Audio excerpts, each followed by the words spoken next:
Hey guys, it's Lori. How you doing today? Um, I want to talk about different spirits today and what they can do, how they roam around, different things. I talk to so many people, and so many believe in good spirits, maybe even hauntings, good or bad, whatever. But they have trouble believing that these entities or energies roam around trying to destroy us, and that's actually the truth. And there's many people who have been involved in the paranormal, whether by being born with some kind of gifting or just an interest drawn to it, and found out the hard way that these entities are real. And then there's other people who, by no fault of their own, maybe they were born like I was. I guess I don't like the word psychic. I don't like the word medium. I just don't like those words because what they're indicative of, what they associate with. So I guess I'd like to call myself a seer, a gifted person. I don't know, whatever, but I just don't like those terms. But anyway, because of that, I know firsthand that these spirits are real. And you know what? It's not just people that mess with the paranormal or play with the Ouija board. People say, well, I never did any of that. Sometimes people move into a home that has paranormal activity going on. Sometimes people get involved with another person who has this entity or energy attached to them, knowingly or unknowingly. Some people are very ignorant of it, and they don't even know. But these entities jump. They will attack at your most vulnerable times, and they do come through people, not always knowingly though. Um, you know, there are many reasons why casual sex is not good, and that's one of them. I know we know that we have to be careful. We have to use protection for unwanted pregnancies and for STDs. But what about like spiritual STDs? And I say that, but it's not. I guess it's not really an STD, but I'll call them spiritual STDs because when you so sexual activity and sexual intimacy is the closest two physical bodies can come together, and there, even if there's no emotion involved, it's just sex. I've heard people say that to me. There's no connection. It's not like when I'm making love. It's different. You are still exchanging not only bodily fluids, you're exchanging spiritual energies and entities, and you're creating soul ties. Okay, so even if you sleep with someone, you're drunk or you're high or whatever, and you don't remember it, and you don't remember that person or whatever, there's a soul tie created. Even if it's forced sex, if it's felonious sexual assault, there's a soul tie created. And I'm not here to blame anybody. I'm just telling you how it happens. Soul ties are created in other ways too, but sex is a really, really powerful one. Um, and there's many different spirits.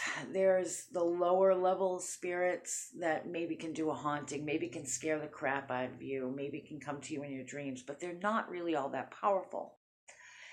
There's a hierarchy in the negative just like there is in the positive. Okay, and I know some people say, oh, this is all crazy. Well, whether you believe it or not doesn't make it true or untrue. Okay, whether you can see it, touch it, feel it, it's tangible or not, doesn't make it true or untrue. I'm telling you from my own firsthand experience and from different clients that I talk to that it is absolutely true.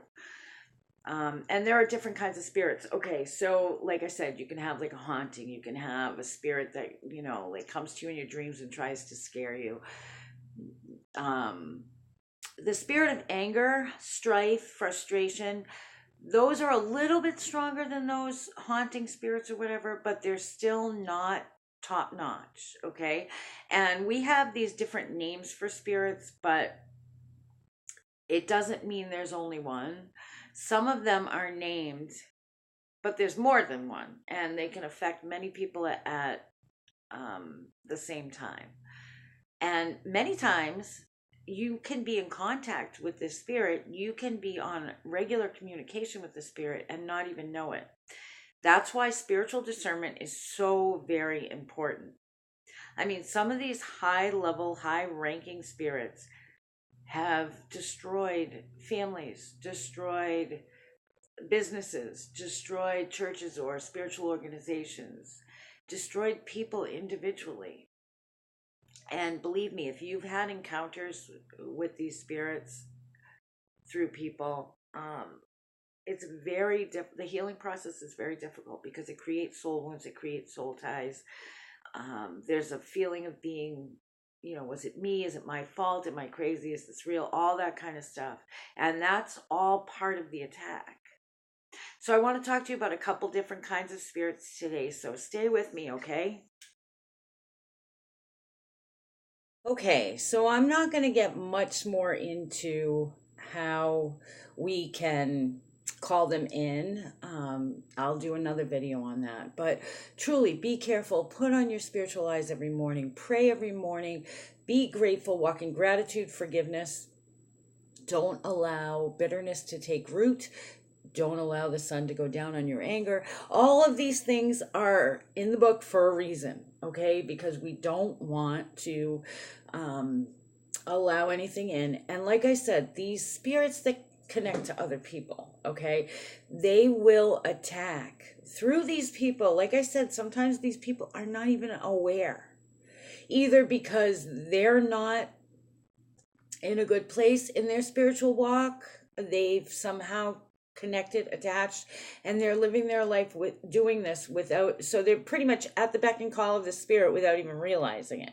Now, some people do realize it. Some people actually call on these things. Another reason why the internet drives me absolutely crazy, I think the internet is a great thing, but as with anything else that is good, all good things come from the Lord, but as with anything else that is good, the devil comes and twists it and uses it for his own purposes. And on the internet, like I've said in a million videos, young people that are on their spiritual walk and they're going down the wrong road. I mean, there has always been negative spirits out there trying to say, do it this way, bring you down the wrong road, all that kind of stuff. I mean, I fell for the whole BS line of spiritual growth and the New Age movement long before the internet. That's how old I am. The internet wasn't around, but now with the internet around, there is somebody I know who is very ill mentally, and she is influenced heavily by the internet, and all of a sudden now does spells and casts wicked things on people and everything and thinks it's okay. So what happens when people do that on purpose, just as a side note, and I'll get back to my story, but I just got to say the side note here. So what happens with them is, if you buy into them, if you invite them in, if you call upon them to help you hurt another, they're going to come to you as quote unquote friendly. And then one of many things could happen, but ultimately it's your destruction. These negative entities do not want to help you. They'll come through and pretend that they do. They will come through and lie to you. They'll study you, see what you want, come to you as a loved one. That's why we're not supposed to call upon the dead. You don't reach out and call. You don't use a Ouija board. You don't, because they're a lying, deceiving spirits out there, and depending on their ranking, they can be really powerful. Like I said, there's some not so powerful ones that can still scare you like crazy, can still fool you. They're still very deceptive. And then there's higher ranking ones that can actually cause utter destruction. But what happens when you allow these things in is, at first, some people say, oh, well, he's even my friend, or she's even my friend. It's a lie. Ultimately, you're either going to go crazy, you're going to destroy every good thing in your life. It creates soul ties, so you may feel crazy. Others around may think you're crazy. You may actually go mad. A lot of suicides are due to spiritual influence. Or, look at some of these people, even famous people who admittedly turned to the dark side and their life seemed to go really well, and then all of a sudden it all crumbles. That's what happens when you play with these things or when you invite them in. So just please be very, very careful. If you are not spiritually at a high vibration and you've discovered something on the internet and you think, oh, I'm going to do this, just please, please, please think twice. Okay. Okay, so like I said, there are the lower ranking, there's like a hierarchy, okay? And there are the lower ranking spirits, which can be like, you're haunting, can scare the crap out of you, but they're lower level, really. Um, Dreams, the sleep paralysis thing, maybe even some of the shadow people, that kind of stuff. Usually those are lower ranking. They're there to try to make you go mad, try to, um, cause strife in the family and that sort of thing because, people might say, oh, that's not true or whatever, make you question your own sanity, that kind of thing. And then there are higher ranking spirits that if you don't have your spiritual eyes on, if you're not walking in discernment, if you are kind of led down the wrong path, not along that you want to do what you want to do, and you're kind of pulled away, you could be very easily fooled by these. They're very, very, very deceptive. They know the word of God probably better than any of us do. They will take the word of God and twist it. So there's the spirit of addiction. And I know that addiction is a physical, emotional, mental thing. But there are many spirits who will cause physical, emotional, spiritual symptoms. Some illnesses. Have you ever known somebody who's very, very ill, but there's really no rhyme or reason to it?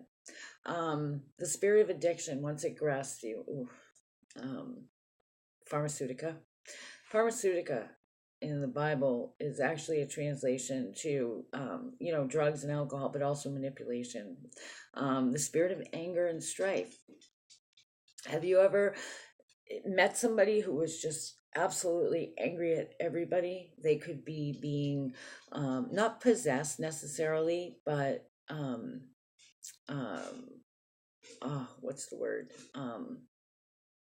Not possessed necessarily, but controlled by a negative entity or a negative spirit.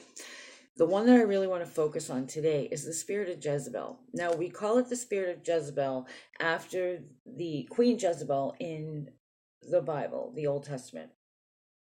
And if you want to do a study on Jezebel in the Bible, go ahead, but I'll just tell you real quickly what it is. Now, first of all, even though it's got a female name, and there's more than one spirit of Jezebel, it's not like the spirit of Jezebel can touch, a million people all in one. She's not God, okay? But there's more than one spirit of Jezebel. We just name it that because of the symptoms, the description, the things, the way of Jezebel. It just because it's a female name, it can affect men and women. The one thing about Jezebel is the MO never changes. The way that this spirit does things never changes. So once you know it, once you see it, you're going to be able to spot it. I guarantee most of us have ran into the spirit of Jezebel in our lives at one point or another.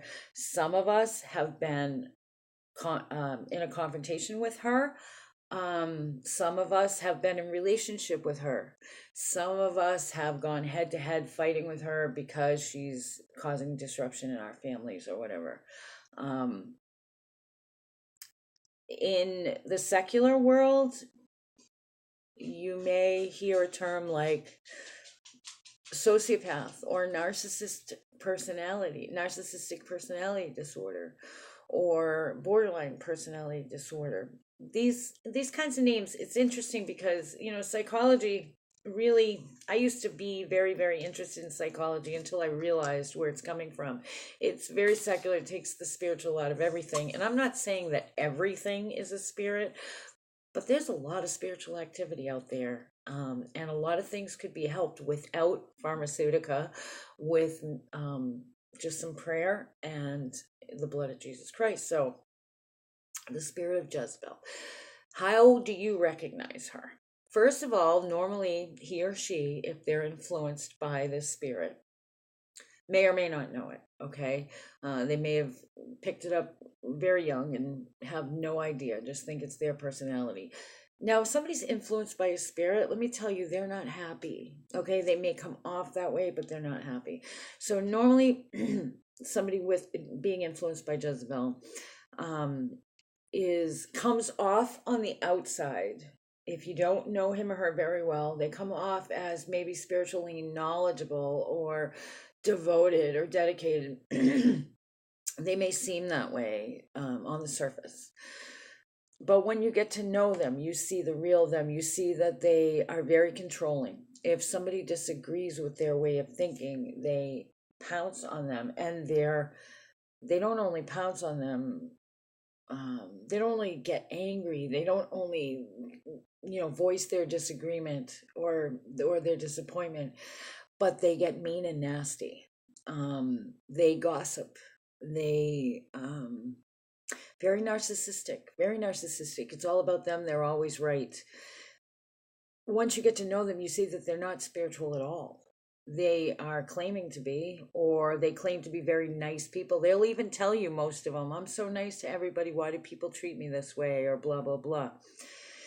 Very manipulative, lying, deceiving. Manipulation is their game, and they're good at it. Okay. They're so good at it that they can destroy families, they can destroy organizations, they can destroy churches, they can destroy men of God, women of God, because they pull you in. So it's they use a lot of victimization.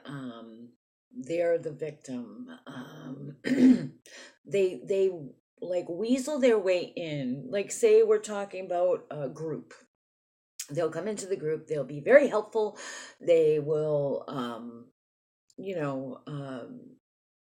offer all kinds of help, but they have to be in control. Okay. And it's a subtle thing. You got to really watch it, but they have to be in control. They get so angry, you can see it in their eyes, if somebody goes against them. Okay. And I'm not saying to look at everybody who's a control freak like this. Pay attention to what I'm saying. Although some control freaks may have the spirit of Jezebel. Manipulation and lies. They will manipulate and lie, and their purpose is to separate. So say they come into a group, they're very helpful, everybody seems to like them, then they'll start talking about this one and this one and this one and this one, to the point where they're causing a separation on purpose. They're doing it on purpose. If it's a church or a spiritual group, they'll go directly for the leader, a lot of times in sexual ways, because they're very charming, usually able to flirt and whatever, and really get to people. And they'll try to bring him down that way, him or her down that way. If they cannot do that, they will start dissing that person or implying that that is happening to the rest of the group. So the rest of the group starts getting a sour taste in their mouth. They will go in between families, and the way they do it, or groups or whatever, the way they do it is so manipulative that every person involved, if they're not walking in discernment, they may not catch this until later. Hindsight's 2020, right? In retrospect, it's always easier to see something. But if somebody's coming in between your family, if somebody's trying to cause destruction, that's not good. That's never good. Whether it's the spirit of Jezebel or not, it's never good. If somebody tries to isolate you, that's a sign of abuse. If somebody tries to take you from the people who love you most, or cause discord, cause strife within that, it's never good. But many times it's the spirit of Jezebel. Her whole purpose is to destroy anybody, especially spiritual people, because she hates God. All the negative entities hate God, but she despises God. She despises God's people. She despises any kind of spiritual connection, any kind of spiritual rising, any kind of anything like that. So she will attack relationships. You know what? You get people not trusting each other. And she's one. And then, just as most sociopaths, will walk away if found out. First, we'll fight, fight, fight. We'll play the victim, and a lot of people will believe her. And I say her, but it can be men too. And I mean, she's destroyed workplaces, she's destroyed businesses, she's destroyed churches, she's brought down men and women of God. If you think you're dealing with a Jezebel, what you need to do, first of all, open your eyes of discernment. Open your eyes. Back away if you can, if possible. I mean, if you're married to one, or if you're a family member to one, and you cannot just walk away, detach emotionally, detach spiritually, protect yourself, ask for protection, ask for spiritual open eyes, ask for any blindness to be removed. Jezebels hate to be called out on their stuff. They hate it. And they will attack, sometimes physically. When they start playing victim, you can turn it around. And why would that upset you so much? Or something like that. When they start gossiping, say, well, why aren't you bringing this to the person? Why are you telling me about it? Or, call them out. They hate it. They really hate it. Stand united. So those that she is trying to separate, you come together. It's gonna drive her crazy. Pray for this person, because if it is the spirit of Jezebel, it's not the person that you're fighting against. It's the spirit that's controlling, the spirit that's influencing. Now, some people refuse to let it go, but you know what? If you pray and this person opens their own eyes and sees, oh my Lord, what am I doing? They may be able to get rid of that spirit. But you know what? The spirit of Jezebel, along with the spirit of strife, the spirit of addiction, the spirit of anger, these are very high ranking entities. They want to destroy us. It's so very common right now. And I hate to say this, but with this shift that's just happened, I really feel like more and more and more have been released. I also feel that there are people, I guess psychopaths and serial killers that have, I don't know, that's a whole other topic altogether. But I do believe that there, we've shifted into a time where there are actually people that are evil. Now, I know we've had evil people like serial killers and stuff since the beginning of time, but I just feel like it's more prominent. I think it's so important that we open our spiritual eyes, and the way to do that is to ask, to raise your vibration every morning, to pray every morning, to walk in gratitude, love, and forgiveness in all you do. And if you're getting negative thoughts or whatever, you need to have a positive word to speak. You need to know the word. You can't be deceived by these spirits, because they'll take you down, they'll destroy you, and they'll destroy the ones you love. If you need help with that, definitely let me know. We can pray together. We can talk. I am a life coach, a spiritual life coach, and we can do a whole session, 6 weeks course on spiritual development and spiritual protection. But in the meantime, just kind of keep your eyes open, okay? Stay protected. God bless you guys, and I'll talk to you soon.